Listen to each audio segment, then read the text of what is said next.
Olá, você! Seja bem-vindo a mais um semestre acadêmico. Eu sou Rodrigo Silva e estarei com vocês na aula de Ciências e Religião, ou Ciência no singular e Religião. E eu espero que você aprenda e goste bastante do conteúdo dessa matéria. Vamos discutir muitas coisas interessantes, afinal de contas, tem relação entre ciência e religião, entre razão e fé? É possível alguém ser um cientista autêntico, com artigo científico, e ainda assim um cristão fervoroso, um crente, um religioso? Estas são algumas das questões que nós vamos tratar aqui também, além de discutir sempre o papel da Bíblia, da espiritualidade, como eu falei, da fé em relação a nosso ser como razão, como seres racionais. E lembre-se, essa aula também ela tem outros elementos que vão ajudar a enriquecer o debate. Você tem o e-book, sempre acompanhe as aulas também pelo e-book, você terá outros vídeos, indicações de links, você terá também os quiz que você pode participar. Enfim, eu quero que o semestre seja bem proveitoso, bem agradável para você. E um detalhe também muito importante. Na nossa interação é de grande ajuda que você dê o seu comentário a essa disciplina. Isso mesmo. Durante o momento em que nós estamos falando aqui, você pode entrar ali no local apropriado, você já vai estar sendo orientado a esse respeito, onde é que você vai postar os seus comentários e deixa ali o que você está achando da aula, se está gostando ou não. Não é por uma questão de soberba, é que ninguém está tão satisfeito consigo mesmo que negue o apreço do outro. E é através dos seus comentários que nós vamos ter uma ideia se a aula está indo bem, o que precisamos melhorar, tá certo? O que nós acertamos.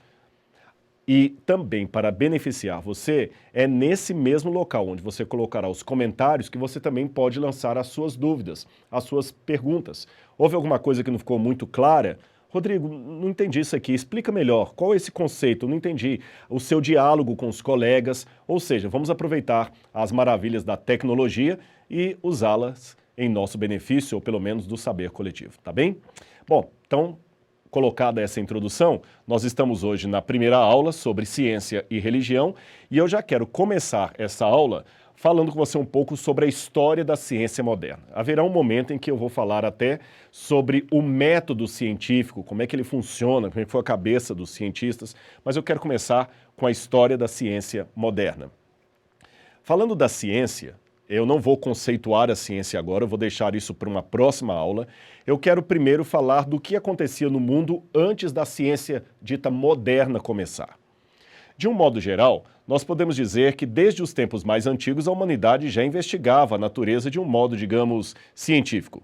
Os egípcios, chineses e babilônios já haviam desenvolvido tremendamente a matemática, a astronomia, os cálculos probabilísticos. Basta ver a precisão arquitetônica de seus monumentos, como as pirâmides, ou a proximidade espantosa de seus cálculos sobre o tamanho e o peso do planeta Terra.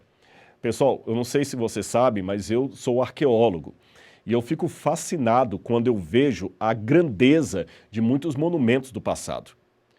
Eu já visitei o Egito mais de umas 20 vezes e não tem uma delas em que eu não me assombre ao ver o tamanho daquelas pirâmides milenares que estão ali bem construídas. É preciso um grande conhecimento de engenharia, de cálculo probabilístico, de matemática, matemática aplicada mesmo. O famoso Teorema de Pitágoras, que assim tem o seu título até hoje, já era conhecido pelos babilônios e pelos egípcios muito, mas muitos séculos antes do suposto Pitágoras aparecer na história. Eles tinham realmente um grande conhecimento, não apenas de engenharia, de arquitetura, mas também de astronomia. Eu falei com vocês, eles calcularam quase o tamanho e o peso da Terra. Existe inclusive, na época, agora falando dos gregos, uma espécie de mapa mundi que já foi feito na época de Anaximandro e Anaximenes, em que eles quase acertaram como é que seria o contorno da Europa, da Península Itálica. Eram pessoas realmente que tinham um grande avanço tecnológico por um lado. É claro que eles também tinham uma grande cultura, assim, baseada no medo, na superstição, isso é fato. Mas junto com a superstição também tinha um avanço cultural. Por exemplo, nós temos alguns crânios encontrados ali na região de Canaã, datados do período do bronze, eu estou falando por volta de 1600 a.C., e esses crânios encontrados, eles têm um buraco na cabeça dele específico, e aquele buraco é fruto de uma trepanação. O que é trepanação? Foi uma cirurgia que foi feita na cabeça do indivíduo, com ele vivo, e ele sobreviveu a essa cirurgia. Uma vez que eu estava guiando um grupo pela Jordânia, havia um médico junto com o grupo, e esse médico era um doutor em medicina, ele tinha livros publicados na área, ele era neurologista, e ele até fez um acréscimo quando eu fiz essa afirmação que o sujeito do crânio havia sobrevivido, e um dos presentes que estava fazendo o curso perguntou, mas como é que você sabe que ele sobreviveu? Eu não precisei responder, porque o médico que estava presente disse, não, a gente sabe que ele sobreviveu à cirurgia pelo modo como o buraco foi se fechando, porque quando você morre, os seus tecidos ósseos param de se regenerar. Mas se você sobrevive após a intervenção, seja acidental ou proposital de um buraco, o poro, o osso vai se configurando, o cálcio vai de novo se armazenando ali e ele vai fechando. Então tudo indica que esse sujeito sobreviveu a essa trepanação, a esta cirurgia cerebral. Há também o papiro de Edwin Smith, que hoje está exposto na Europa, que traz como é que seriam as intervenções cirúrgicas dos antigos egípcios. Em outras palavras, eles tinham sim uma certa ciência. Contudo, aquela que nós chamamos de ciência hoje é a ciência moderna. Essa ciência anterior, que é chamada de ciência antiga ou medieval, ela é descartada, porque muitos acreditam que era mais uma sabedoria do que uma ciência propriamente dita. Por que essa distinção? É porque muitos acreditam que a ciência é apenas aquilo que é fruto do experimento, do laboratório, aquela visão de cientista de jaleco que eu fiz menção para vocês. Realmente, nós temos aqui duas maneiras de entender a Europa medieval e aquela que saiu da Idade Média para a Idade Moderna. Por um lado, você tem uma Europa tremendamente atrasada. Tremendamente atrasada.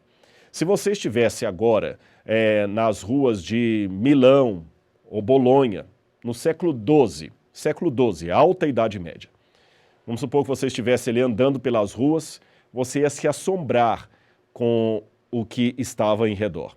Por exemplo, você talvez estaria caminhando nas ruas com um mau cheiro tremendo, porque os esgotos eram a céu aberto, as pessoas faziam suas necessidades filosóficas. Essa foi boa, viu?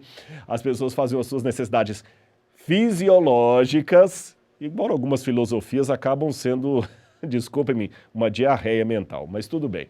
As pessoas faziam as suas necessidades e sem nenhuma cerimônia, assim como eu acabei de errar e tentei consertar o erro, abriam suas janelas e jogavam as fezes pela janela.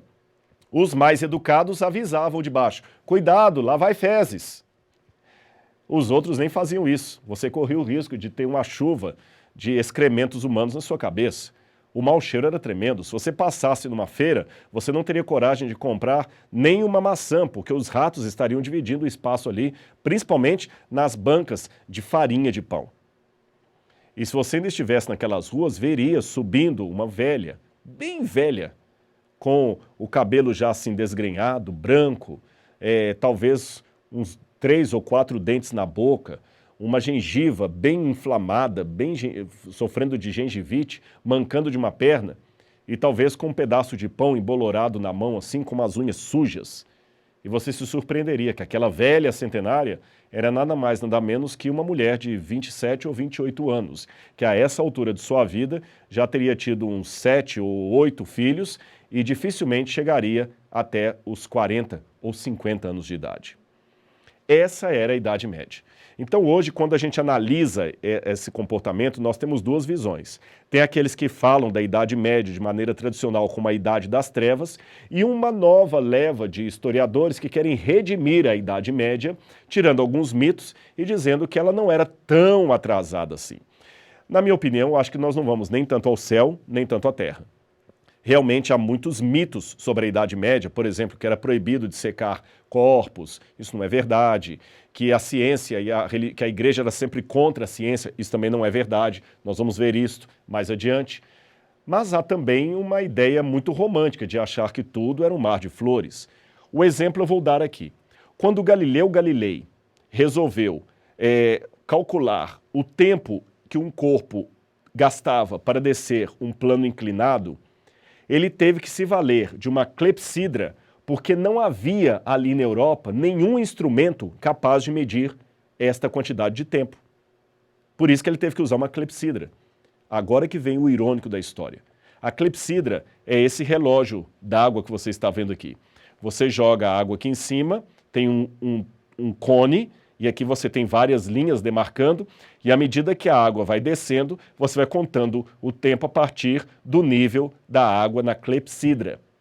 O curioso é que esse instrumento que Galileu Galilei teve que usar na Europa moderna para desenvolver os seus cálculos probabilísticos e cálculos de velocidade, era o mesmo instrumento que os egípcios usavam na época da 18ª dinastia. Eu estou falando por volta de 1450 a.C. Olha bem, um instrumento milenar dos egípcios ainda era usado na Europa, porque eles não tinham nada mais sofisticado para fazer esse tipo de cálculo. Nessa época, você lembra, eles usavam muito algarismos romanos. E você, para fazer as contas, tinha que usar um instrumento complicado chamado ábaco, que tornava praticamente impossível o exercício de algumas contas, como, por exemplo, como dividir, através de algarismos romanos, 1516 por 314. É um cálculo quase sobre-humano para aquela época. Bom, aqui aconteceu então algo que modificou a Europa. O que foi? É o que nós chamamos de a redescoberta de Aristóteles no Ocidente. Mas para isso eu tenho que explicar um pouquinho quem foi Aristóteles. Vamos retomar um pouco a história da Grécia Antiga. Você sabe que a Grécia era muito marcada pelo mito, pela adoração dos deuses do Olimpo, que nada mais, nada menos eram do que a deificação, a divinização dos piores vícios da humanidade, Zeus, Poseidon, a sua esposa Hera, Cupido, Eros, todos esses deuses do Olimpo, que os gregos tinham e depois os romanos vão herdar, eles tinham o que era de melhor e pior da humanidade reunidos no mesmo indivíduo que era divinizado. Então, a partir do 6º século a.C., apareceram algumas pessoas, alguns homens especialmente, tentando questionar aquela visão mítica da realidade, a partir dos mitos. Eles queriam estudar a natureza, a physis, a partir de elementos que não eram necessariamente o temor aos deuses. O primeiro que inaugurou essa nova forma de compreender a natureza e estudar a natureza foi Tales de Mileto. Tales de Mileto, ele era tão inteligente que ele, certa vez, ele fez um desvio de um rio e colocou água num campo onde não havia plantação. E ele conseguiu plantar e colher daquele campo. E quando todos pensavam que ele tinha feito um acordo com a deusa Ceres, que era a deusa dos cereais, ou Deméter, ele falou, não tem nada de deusa Deméter. Na verdade, eu apenas estudei as leis da natureza. E depois de Tales de Mileto, você tem Anaximandro, Anaximenes, você tem vários outros, Górgias, você tem Heráclito, são os chamados filósofos pré-socráticos, ou filósofos da natureza. Queriam investigar a natureza sem ser através dos deuses. Aí surge o divisor d'águas na história da filosofia grega, Sócrates.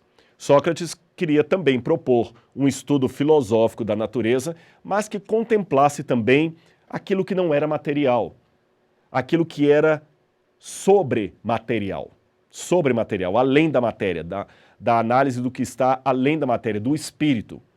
Quem sistematiza as ideias de Sócrates é o seu mais dileto discípulo, Platão, que vai falar muito do mundo das ideias, das realidades que estão além da matéria. Aí, depois de Platão, que vem, como discípulo de Platão, a figura de Aristóteles. Aristóteles rompeu com a escola pitagórica e socrática, querendo estudar a natureza por amor da natureza. E Aristóteles queria propor um estudo cada vez mais metodológico da natureza. E Aristóteles via a natureza, esse é um ponto chave da filosofia aristotélica, ele via a natureza como se fosse um grande motor. Agora, para falar de motor, você tem que entender na época o que ele queria dizer como motor. Motor era tudo que move. E o que eles entendiam como algo em movimento? Bom, uma carroça, uma máquina de fiar, que tem alguém ali apertando o pedal e aí a engrenagem faz com que uma peça faça outra girar, outra girar, outra girar e o fio vai saindo e você costura. Então Aristóteles entendia que o cosmos, o universo, é todo um princípio móvel. E esse princípio, para entrar em movimento, tem que ter o que em latim foi chamado posteriormente de primum nobile. O primum mobile, ou aquele primeiro motor, seria aquele ser ou entidade que engendrou a existência do movimento e, a partir dela, a criação do cosmos. Tudo bem. E as ideias de Aristóteles eram formidáveis. Ele falou muito sobre ética, você tem a ética a Nicômaco, ele falou sobre matemática, ele falou da forma de dialética, da análise, de síntese e antítese, tudo. Aristóteles foi um camarada completo, ele foi um homem quase assim, um cientista antes do seu tempo. Só faltou uma coisa ao pensamento de Aristóteles e dos pré-socráticos que o antecederam: a experimentação. Ele tinha as teorias, mas nem todas foram colocadas em prática. Mas os livros de Aristóteles ficaram guardados, principalmente na biblioteca de Alexandria. Quando o cristianismo ganha a hegemonia em Roma, na época da Idade Média, começa o período bizantino, onde o cristianismo agora domina, o filósofo predileto da igreja cristã era Platão, especialmente o neoplatonismo de Plotino. E o teólogo cristão mais badalado da época era Agostinho de Hipona, Santo Agostinho. Santo Agostinho bebia em Platão, e Platão parecia ser realmente um cristão antes dos cristãos, porque Platão falava do mundo das ideias, eles entendiam como sendo o céu. Platão falava de corpo e alma, eles entendiam que era uma referência que a Bíblia também faz ao corpo e à alma, a visão platônica, tudo era Platão, Platão, Platão, Platão. Só que a Europa medieval estava mergulhando cada vez mais num atraso cultural e tecnológico tremendo. Aí aconteceu uma coisa interessante. O que aconteceu? No sexto século depois de Cristo, vai surgir na cidade de Meca, depois ele vai para Medina, foge para Medina, um homem chamado Maomé, que se dizia profeta. E Maomé começa uma religião que era o islamismo. Quando Maomé morre, o sonho frustrado de Maomé é que ele queria criar um império islâmico, e ele não conseguiu porque o islamismo ficou dividido depois de Maomé. Havia aqueles que achavam que os parentes de Maomé deveriam ser os seus sucessores na linhagem de comandar o Islã, e havia outros que achavam que quem deveria comandar o Islã eram os homens de confiança de Maomé. Você tem até hoje aí os muçulmanos divididos entre xiitas e sunitas, que é uma briga interminável. O islamismo, ele provocava muitas guerras, ele queria conquistar a base da espada. Olha esse mapa aqui, você vai entender.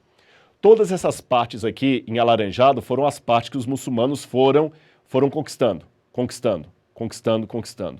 E quando eles passaram aqui para o norte da África, eles foram dominando tudo isso, e cada pessoal que eles conquistavam, eles obrigavam a se tornar muçulmanos. Nas guerras de conquista, aqui em cima, onde eu estou apontando, ficava justamente a cidade de Alexandria, com a grande biblioteca de Alexandria. No 7º século depois de Cristo, os muçulmanos queimaram a biblioteca de Alexandria e muitos, milhares e milhares de manuscritos se perderam. Mas por um golpe de sorte, desse escombro da biblioteca de Alexandria, sobraram manuscritos de quem? Cópias de Aristóteles.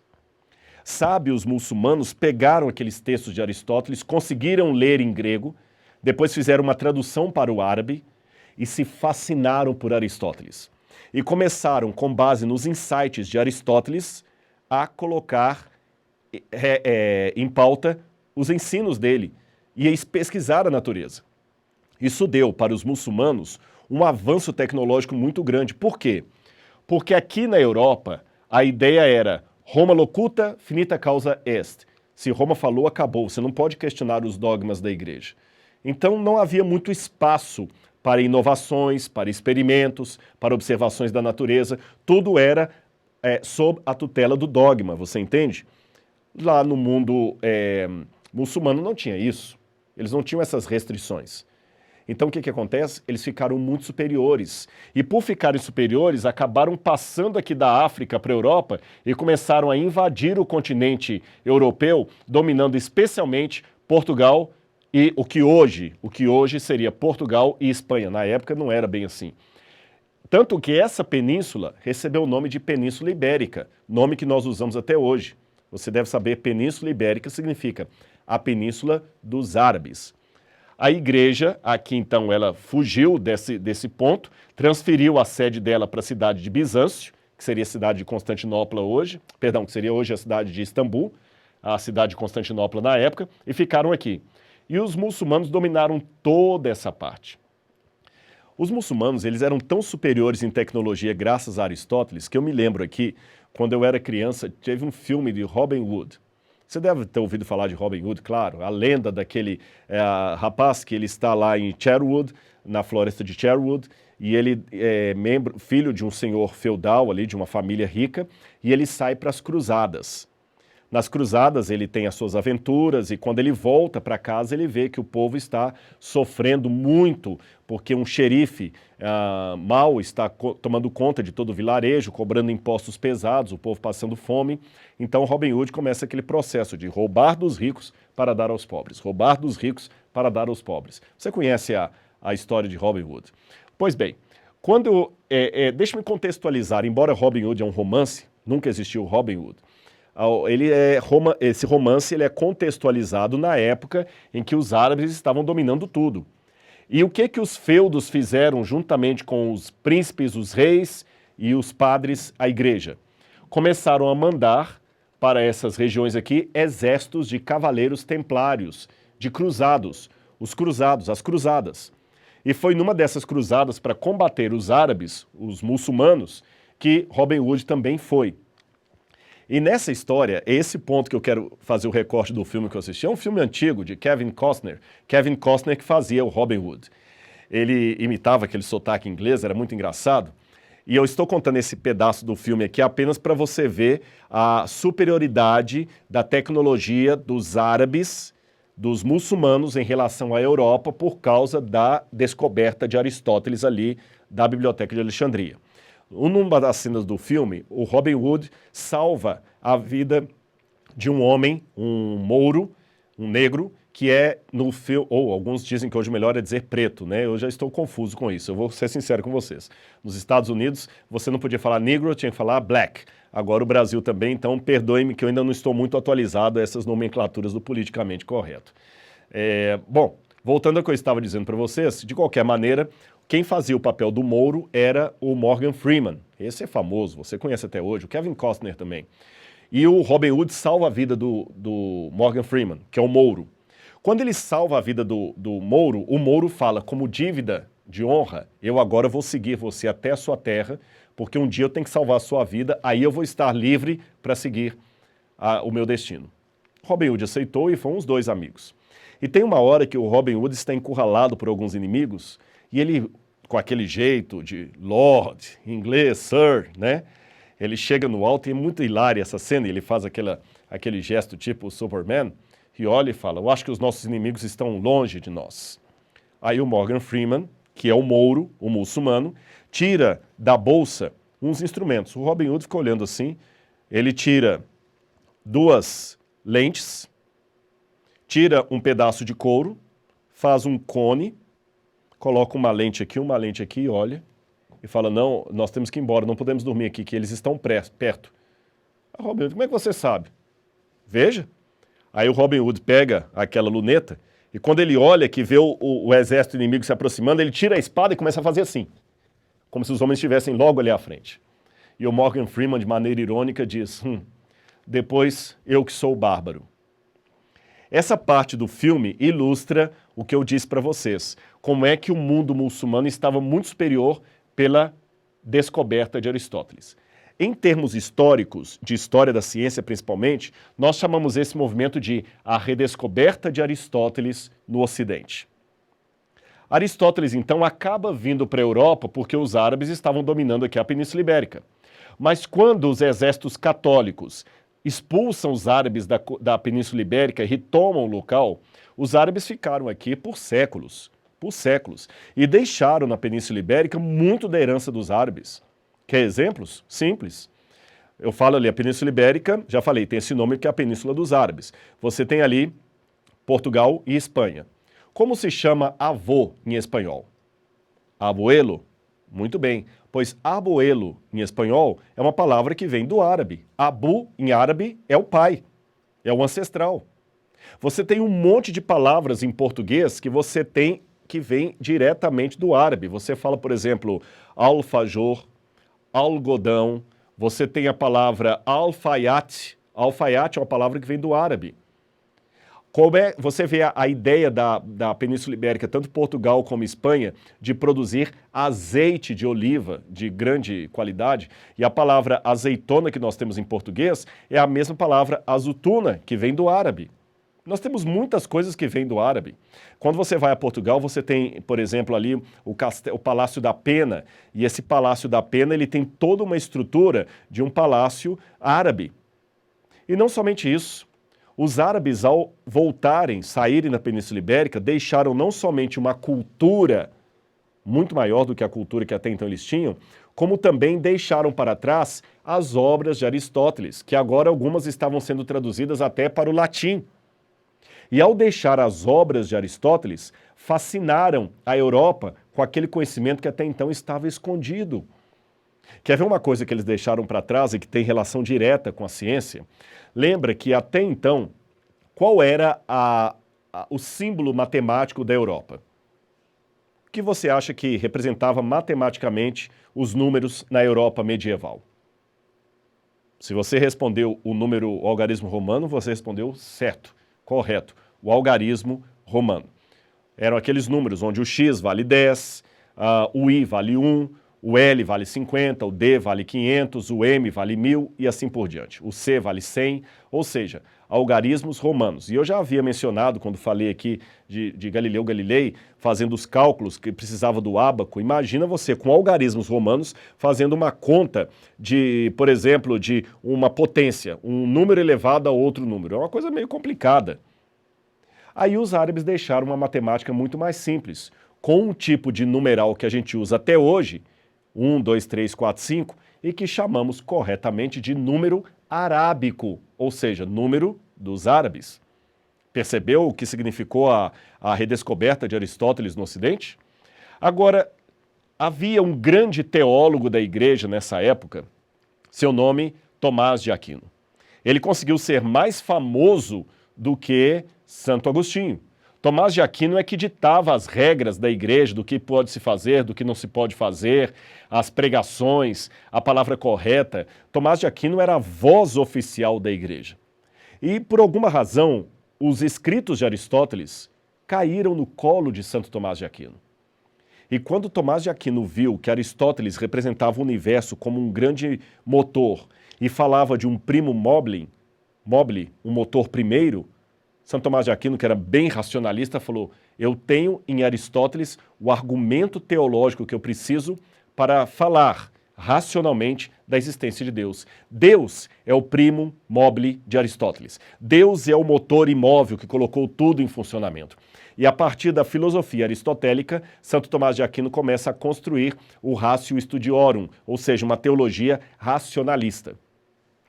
Só que Santo Tomás de Aquino não sabia que ele estava trazendo para dentro do catolicismo justamente aquele elemento que ia proporcionar os questionamentos futuros ao catolicismo. Um deles é que muito da hegemonia católica era baseado num tratado, o Almagesto, não escrito por um cristão, mas por um astrônomo grego chamado Cláudio Ptolomeu.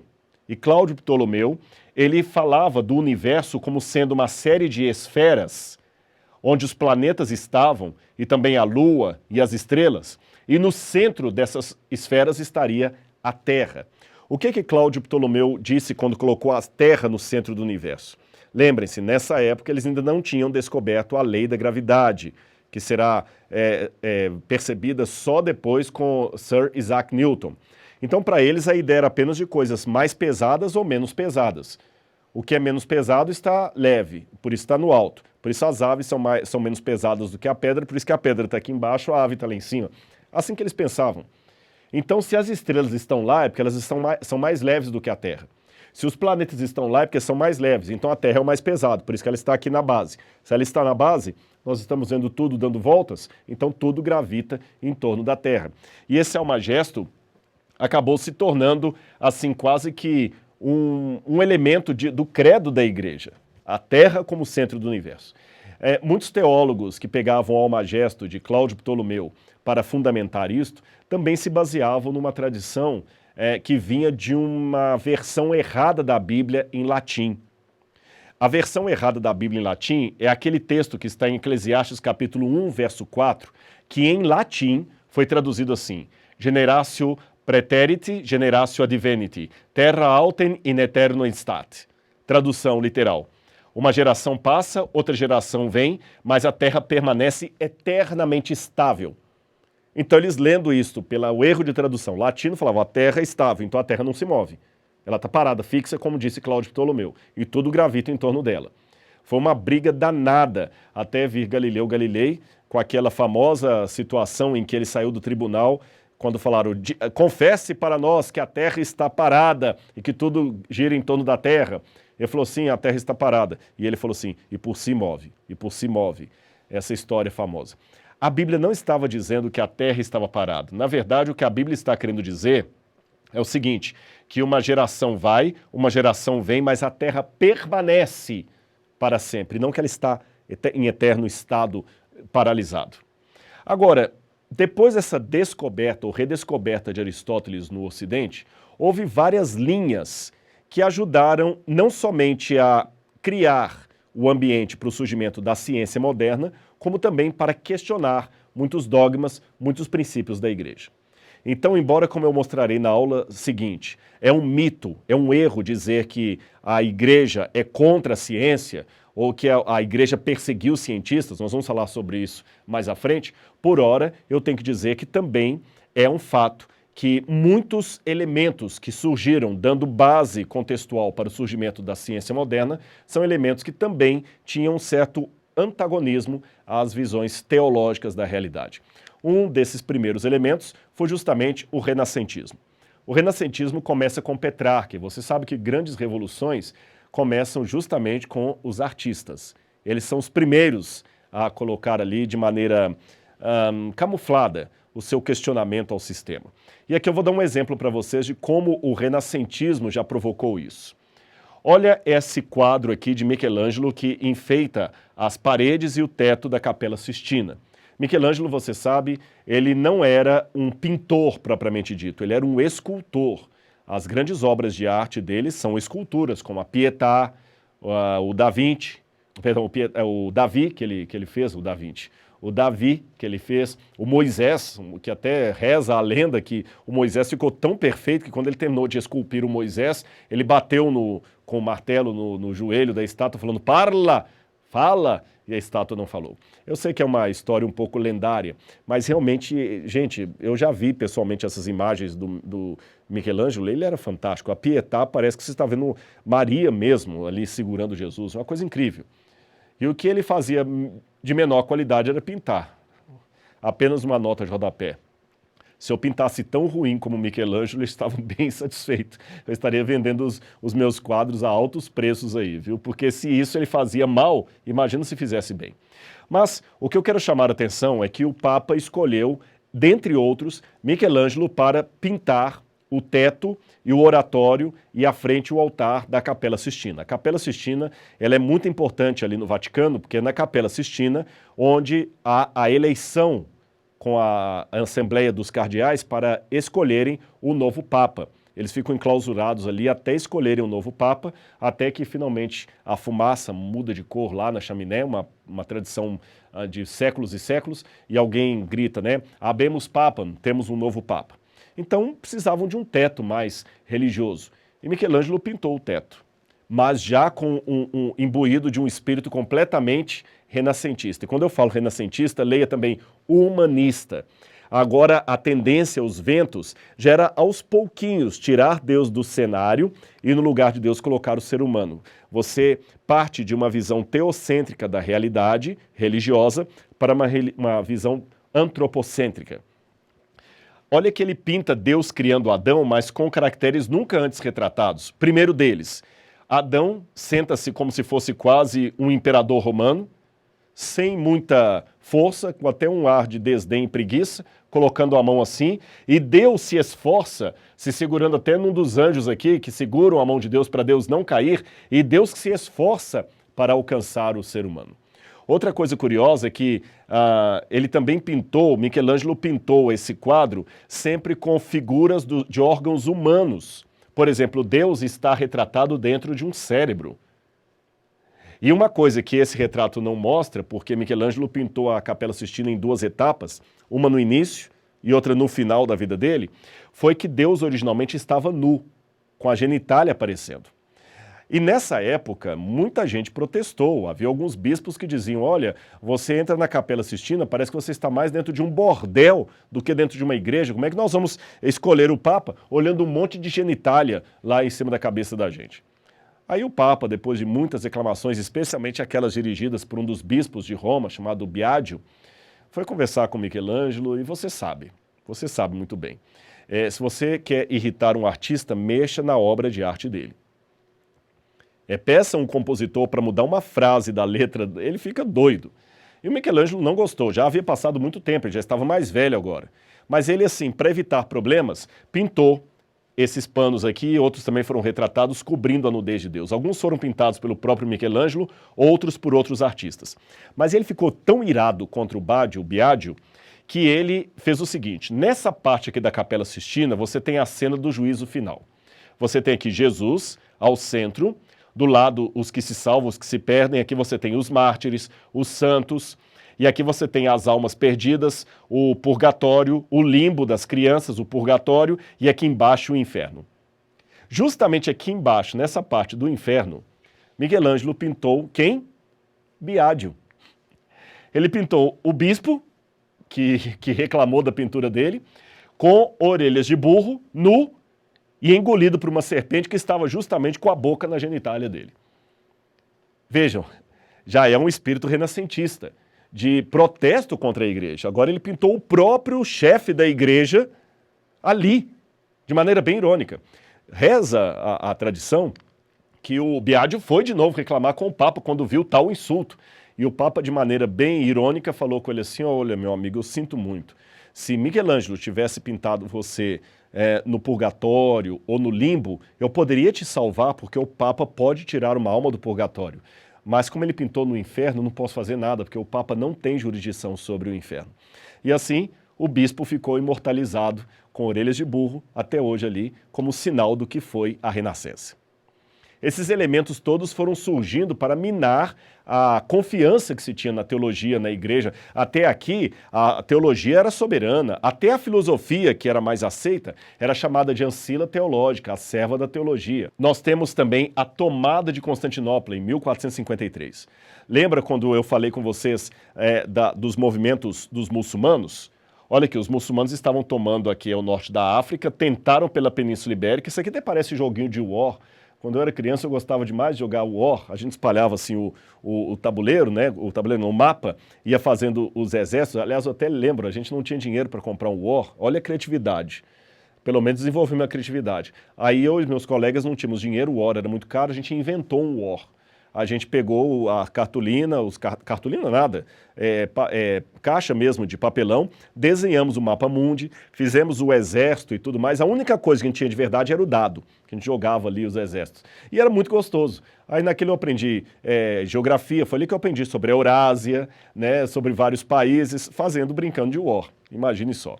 Então isso aqui parece até jogo de War. Como os muçulmanos estavam invadindo a Europa por aqui, a igreja ficou encurralada, os expulsou daqui, eles vieram por trás. E ao chegar por trás, tomaram a região de Bizâncio e justamente aqui eles tomaram a cidade de Constantinopla. Isso foi em 1453. A tomada de Constantinopla minou bastante o poder da igreja no Oriente, dividiu o mundo entre Ocidente e Oriente e terminou a Idade Média, mas foi outro golpe na igreja. Você tem também as grandes navegações. Na aula de antropologia cristã, nós falamos um pouquinho sobre o que as grandes navegações representaram para o mundo europeu, para o velho mundo, quando encontraram uma nova cultura, um novo modo de enxergar a vida. Você tem como Cristóvão Colombo trouxe novos ares, novas determinações, novos conceitos, nunca antes imaginados, mas foi outro golpe na hegemonia, pelo menos teológica, da igreja. Os novos inventos que as grandes navegações possibilitaram, por exemplo, a descoberta da pólvora, o astrolábio, a bússola, e também muitos desses eventos inspirados nas filosofias de Aristóteles, que agora estava redescoberto ali. Um evento que mudou muito a imprensa. Você sabe, a imprensa foi inventada por Johann Gutenberg, lá em Mainz, na Alemanha. Você sabe que Gutenberg morreu na miséria. Mas olha que interessante, dizem alguns que um dos insights para ele inventar a imprensa foi justamente uma brincadeira com o filho dele. Porque o grande dilema era o seguinte, para você ter um livro duplicado, copiado, era só a base da cópia manual, era o manuscrito. Então imagina quanto tempo, dinheiro e recursos eram gastos para se produzir uma Bíblia. Era mais de ano para escrever a Bíblia de Gênesis e Apocalipse. Então ter um exemplar completo da Bíblia, ou quem sabe dos livros de Aristóteles, eram muito raros aqueles que conseguiam ter acesso a um livro. Às vezes você tinha uma cidade inteira com um livro. Aliás, o conhecimento era tão raro que um cidadão de Nova York consegue ter, numa manhã de domingo, só no jornal The New York Times, ele tem mais informação do que um cidadão da Inglaterra teria no século XIV, durante toda a sua vida. O que um leitor do New York Times tem de informação num domingo de manhã, um morador de Londres não teria durante toda a sua vida no século XIV, o XIII, o XII. E por quê? Era difícil ter acesso à cultura. Aí Gutenberg falou, temos que ter um jeito de duplicar os livros de maneira mais rápida. E ele, brincando com o filhinho, havia uns cubinhos de madeira com uns desenhos, umas letrinhas, e o filho pulou da árvore ao colo dele e um dos cubos caiu no chão. E quando o cubo caiu no chão, o Gutenberg pegou e o cubo deixou impresso na areia o desenho. Dali ele teve um insight, tipos móveis. E o primeiro livro que ele fez foi a Bíblia Sagrada. Mas interessante que na época o pessoal era tão voltado para a superstição e para a magia que quando ele vendeu o primeiro exemplar da Bíblia para um bispo de Paris e outra para um dos nobres de Paris, quando o nobre foi visitar o bispo, eu tenho que lhe mostrar uma coisa, comprei uma Bíblia, olha que linda. E na época comprar uma Bíblia era a mesma coisa de comprar um carro zero, ou uma fazenda hoje. Vou te mostrar minha fazenda. O nobre falou, mas tem alguma coisa errada, essa Bíblia é minha. Não, é minha, eu comprei na mão de Gutenberg. Não, mas ele me vendeu essa Bíblia. Ele nos enganou, ele vendeu a mesma Bíblia para os dois. Por quê? Uma cópia manuscrita jamais ficaria igual a outra. Tá certo? Por mais que você se esmere, não dá para ficar igualzinho. E o outro tinha certeza. Quando o nobre voltou para casa, ele viu que a Bíblia dele estava lá. Levou e os dois colocaram um exemplar do lado do outro e começaram a comparar. Quando viram que os dois exemplares eram iguaizinhos, um olhou para a cara do outro e só teve uma conclusão. Feitiçaria, bruxaria. Por pouco, Gutenberg também não foi parar nos autos do Santo Ofício. Mas essa disseminação da cultura acabou também minando aquela credibilidade da igreja que ainda mais ficou enfraquecida quando em 1517 Martinho Lutero fixa na porta da igreja de Wittenberg as 95 teses contra a igreja católica. Bom, também temos em 1590 o experimentalismo, quando Galileu Galilei quer mostrar para os seus jovens a importância de fazer uma declaração após a experiência. Ele perguntou aos seus alunos assim, se eu jogar do alto da Torre de Pisa um tijolo inteiro e um tijolo pela metade, qual cairá primeiro? Os alunos responderam, é lógico que o tijolo inteiro, que ele é mais pesado. Ele falou, será? Ele subiu até o alto, pegou um tijolo pela metade, um inteiro e jogou. E os dois caíram ao mesmo tempo. Depois ele explicou que o tijolo que estava inteiro ganhava no peso, mas o que estava pela metade ganhava porque tinha menos volume de massa, então, portanto, oferecia menos resistência ao ar. Portanto, o que um ganhava na velocidade, o outro ganhava no peso e os dois chegaram ao mesmo tempo. Esse episódio foi para ilustrar que não podemos basear as nossas conclusões apenas no senso comum, é necessário experiência. E aí surgiu o experimentalismo. E por fim, a descoberta da célula de Anton van Leeuwenhoek. Ele era o descobridor do microscópio e a descoberta da célula mudou os modos de compreensão da realidade, que agora é feita de micropartículas, até depois voltarem àquela ideia que os atomistas já tinham dito na época grega e falarem do átomo. Muito bem, então estas foram as mudanças que ocorreram na Europa a partir do século XIV, XV e XVI, que culminaram na descoberta da ciência moderna, e você nota como é que ela já nasce com uma certa rixa em relação à religião. Mas eu espero que você tenha gostado do nosso encontro hoje e do conteúdo dessa aula. Mas nós temos outra próxima aula em que vamos continuar discutindo esses assuntos. Muito obrigado pelos comentários, pelas perguntas. Eu espero que elas estejam sendo respondidas a contento e está sendo um grande prazer estar com você. Então a gente se encontra na nossa próxima aula sobre ciência e religião. Até lá!